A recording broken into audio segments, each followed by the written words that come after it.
兄弟，你今年真係好彩啊！好彩咧，你冇買珠海嘅二手樓啊，因為咧珠海市區呢個新樓盤咧，依家賣到二手樓咁嘅價。如果唔係嚟到現場咧，我都唔敢相信啊！珠海一手樓咧，依家竟然賣到二手樓咁嘅價。呢套97平方咧，係做到4間房2個洗手間啊，一個橫廳設計。依家鏡頭睇到所有嘢咧，亦都係交樓標準啦，全部現樓辦好手續，即時可以入住啦。早期高峰咧，呢個單位咧總價要去到360萬啊！依家最平嗰度咧，圍到200萬嘅啫，就可以攞低啦。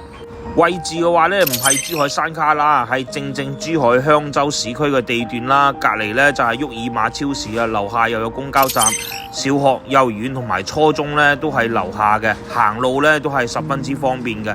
咁如果話返到拱北關口咧，亦有直達車啦。隔離咧亦都有明珠站同埋山姆會員店嘅。咁喺珠海市區住咧就唔使話擔心配套嘅問題啦，應有盡有嘅。主人房咧帶兩邊嘅衣櫃位啊，呢個單位咧使用率咧係去到98%嘅。咁發呢個視頻之前咧，我係有了解過周邊嘅行情嘅，隔離10幾年嘅招商花園城二手樓咧都要賣到2萬幾蚊啊，呢個單價咧先為到2萬1蚊出頭嘅。有興趣嘅朋友歡迎評論區留言啦，thank you。